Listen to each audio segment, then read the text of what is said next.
How are we doing, guys? My name is Nathan Miller, or Icarus Moth. I'm an instructor here at 343 Labs, and I'm here on this rainy New York Sunday trying to do some future bass.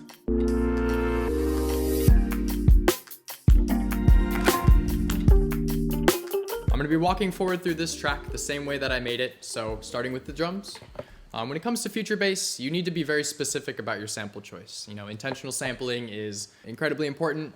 I could talk about how to design your own drums, but that would turn this video into a 4-hour video, so we're not going to cover that today.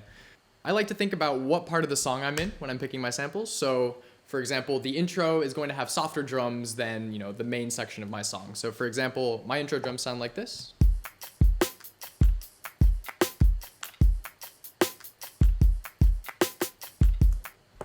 And you can tell everything's pretty round and soft. There's nothing super punchy going on, but it's still enough to carry that rhythmic information that I need. So individually, this is the kick that I'm using. Very soft. I'm actually rolling off the low end here because I don't want it to be a big kick. It's my intro, so I do want it to be a little bit smaller than the next one that follows. I'm doing a little bit of processing here, but nothing special. It's pretty much just the raw sample with a crazy EQ. Moving on to the snare, we've got this. It's actually a combination of a snare and a snap. So that's this one here, and also this one here. Now you'll notice that I am cutting out the low end information here from my snare and my snap. This is so that it does not get in the way of my kick drum. You don't want any conflicting sub frequencies. You can get phasing, you can get rumble. It's just not the best thing to do. So we're going to be cutting out the low end content from almost everything that's not a bass. Moving forward through this, we just have some more crazy EQ shapes. Now, I'm not using a bunch of plugins that I usually would be to do the mixing on this track because, processing and recording the screen is a little tough. So this is going to be kind of a pared down version of what I do, but you can still see that I have a de-esser in here cutting down some of the high end of this snare. So if I play this, you can see it duck as it crosses the threshold here. This is just to ensure that it's not too harsh, it doesn't make anyone blink every time the snare hits. Hi-hats, pretty basic, carrying a pretty steady rhythm here. I have a couple of tricks going on the hi-hats. For instance, cutting out the sub again, adding a de-esser again as well. As you can see here, this one's a lot stronger. I'm also cutting out some of the highest brilliance, which is the high-end content of these hi-hats, which helps the stuff directly beneath it come through. So it's almost similar to adding a little boost here, but it's a little bit cleaner. Now, I do have what's called an auto pan here. You can use a whole bunch of different tools to do this, including just automating it manually. But what this tool is doing is pushing my hi-hats from left to right and back and forth, not at any sort of fixed rate, kind of random in time of my song, but this helps the hi-hat stand out from the rest of the drums and really cut through your mix. This is a trick that can be applied to synth sounds. I have a little bit of percussion here. This is like my hand sounds, so if I play this now. So it's mostly a combination of claps and sticks. Now, this is future bass. There is no right or wrong answers, so, go wild with your samples, but, remember what I said first about that intention. They need to sound like they're part of the same kit. They need to work really well together, and they also need to complement the sounds that you have in your song. So, just be intentional about these guys. So all together, my drums will sound like this.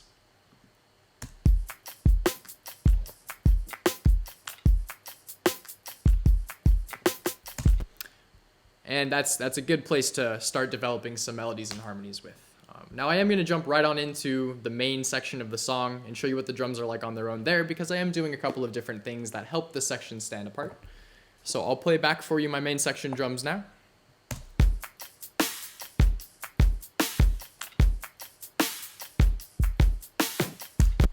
So you can tell, comparatively to my intro drums, they're a lot punchier, they're a lot harder, they have a little bit more high end in them, so they cut through the mix a little bit more. Just in general, they're a lot bigger. I think the main thing you'll notice first is my snare has a much longer tail on it now, and it alternates kind of back and forth. So if I play that by itself, you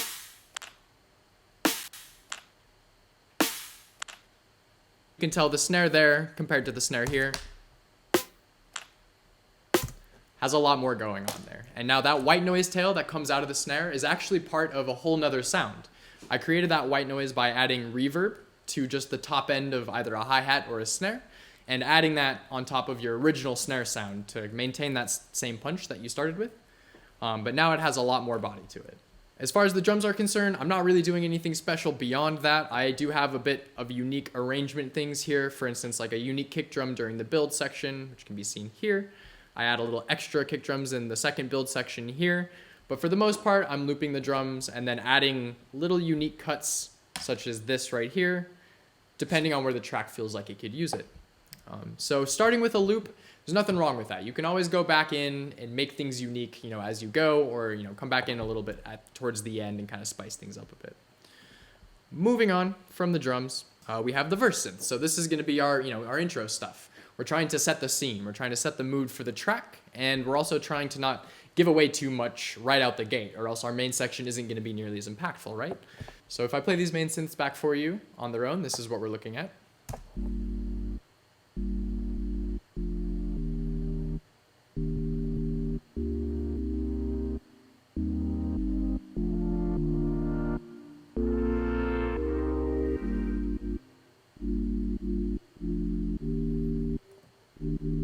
Now, something you might be able to notice is these little blips in the audio where it cuts out. Now, that's actually intentional. That's the use of a sidechain, and you can see that being done with this compressor here. It's actually talking to a little pulse that I have in my kick section called sidechain right here. And I just am cranking the gain and cranking the ratio settings so that it's a very absolute value that's being applied to the output here. And this release knob at the bottom becomes how long my sidechain lasts for. So I have it very snappy. It's not something that you can hear when the drums are actually playing on top of it. It's to create some room for my drums in the synth. So if I play the drums with it, you'll notice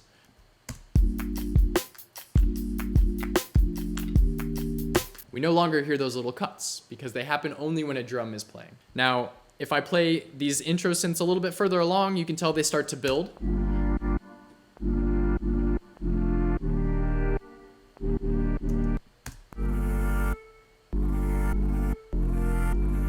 Until we get to the actual build of my song. So I'm opening a filter on all of these sounds until we get to my build section, which is about here, where the filter stays open. And I do other things to suggest that I'm in a build, like repeating content and speeding up the repetition as I get further along in my build.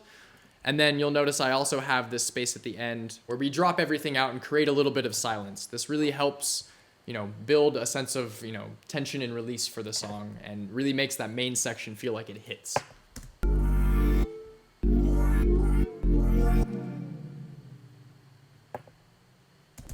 So you can hear that kind of, silence before the actual main section begins.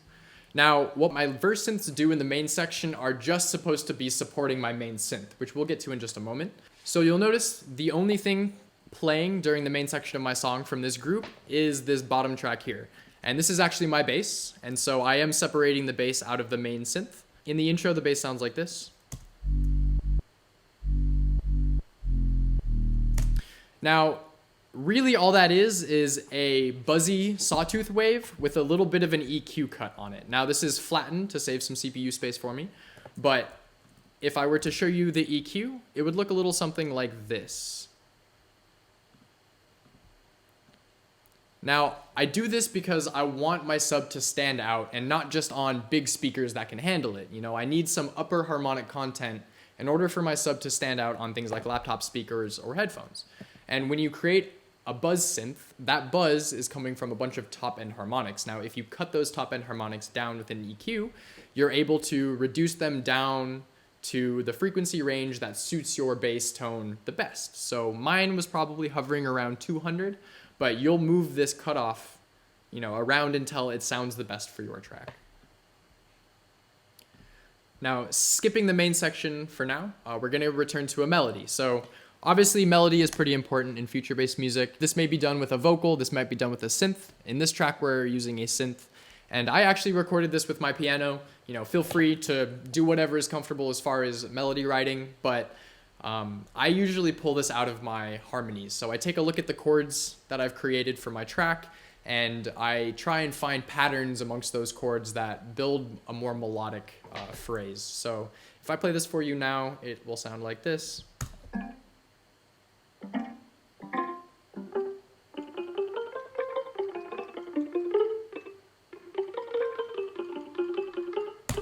And you'll notice that it's not very timely. It's kind of human and random and a little bit off the grid, and I left that there intentionally because stylistically, you know, this could be very different for you, but I like to have a little bit of an organic feel to the music that I write, especially when I'm, you know, working on electronic music, to have that contrast there.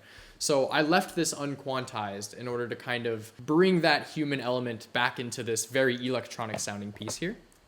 And now on top of the intro sounds and drums, we've got this here.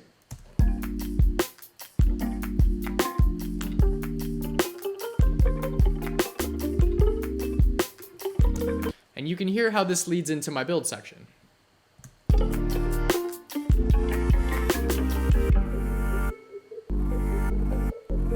So the filter for the backing synth sweeps in and takes over the main content of the song, where the melody kind of filters out a little bit and drops into a much more repetitious line, which is this one right here.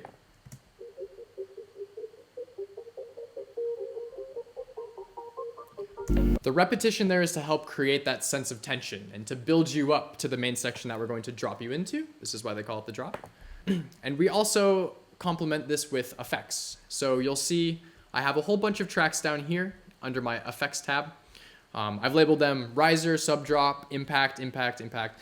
These are the types of sounds you're going to be using to help add tension and release to your song as well. I'm not going to play these tracks by themselves, but I will play it in the build because that's where I have the most going on.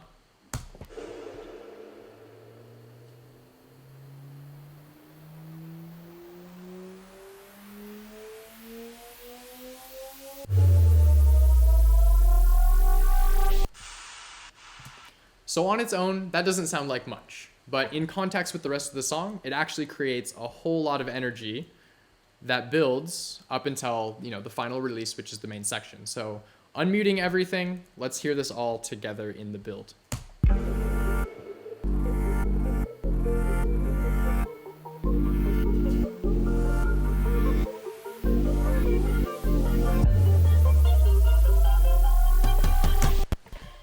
So you heard a little extra drum fill there. That is pretty common in future bass. Again, these kinds of things are going to be to taste. I used a little tom fill here.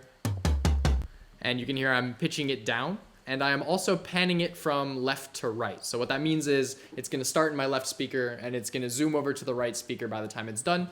This just creates more movement in your song. I think you'll find that creating motion in panning and in your stereo field will really help things stand out from each other. And you can see I've added these little fills kind of throughout the main section of the song to taste, to help fill some of the negative space there that's being left by my main synth, which we will get to right now. I think this is what most of you are watching the video for. This is the meat and potatoes of a future bass song. I think this is really what makes the genre stand out to people as future bass, and that's your main synth. So the basic theory behind what a future bass synth is just a couple of sawtooth waves detuned from each other. Now I can give you a really quick example of what this sounds like. I'm going to use Massive because it's an incredibly popular synth and something you guys might be familiar with seeing. Now, by taking oscillator 1 and oscillator 2 and slightly setting the pitches apart from each other by very, very minuscule amounts, you'll hear that we go from buzz to something that is much softer. So this is how they create the softness in their sounds. Obviously, there's a lot more to it, like reverb and EQing, but that is the basic concept behind the future bass sound. Now, I like to take a different approach because that creates a pretty stereotypical future bass synth, which is maybe something that you're looking for your track. But I want something that's a little bit more interesting on its own and has a little bit more motion in it. So I like to use Razor. And now this is a VST from Native Instruments that runs through their other program called Reactor. And Razor is pretty unique. I'm not going to try and explain what type of synthesizer it is. Just know that it is different from a lot of the other things that you're probably used to using. We're not really dealing with oscillators here. We're more dealing with filters because the oscillators for this synth are always running in the background and we don't really have much control over them. So you'll notice my oscillator tabs are showing formant filters. Now, this essentially creates a regular sawtooth sounding waveform, but I get a lot more control over the texture of the sound. So let's play this synth back so we can take a listen.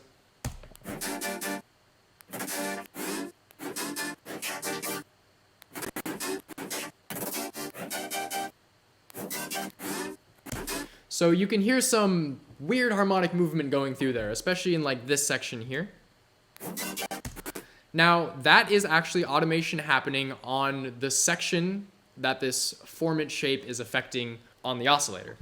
So as I automate this, we get these crazy harmonic movements through the track. And this helps the sound become a little bit less robotic, a little bit more organic, and also enables me to do some really cool rhythmic stuff with that automation.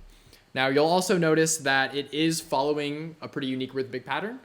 Having this rhythmic content in your main synth will really help people identify it as a future bass song. So we can take a look at this automation that I've been doing by pulling it up here on the right, by looking at the LFO speed. Now, I'll play this back and you can see where the changes happen based on my automation clips. So we can tell that this first line is eighth notes. This second line here is much, much faster. It's just kind of doing a trill. And then this third line here is quarter notes. So for the most part, I'm just alternating between these rhythmic points to create this motion that we're hearing in the song. And this really helps the track feel like it's something worth dancing to, right?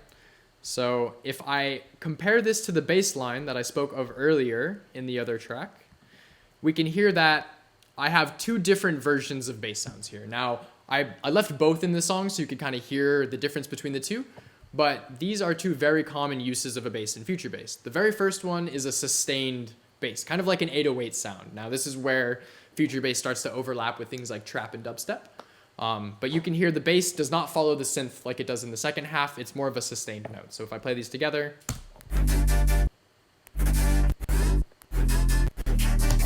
So as the notes change, the bass follows, the bass note there. Now the second half, I have the rhythm of the bass following the rhythm of the synth. So you'll hear it change as the synth changes.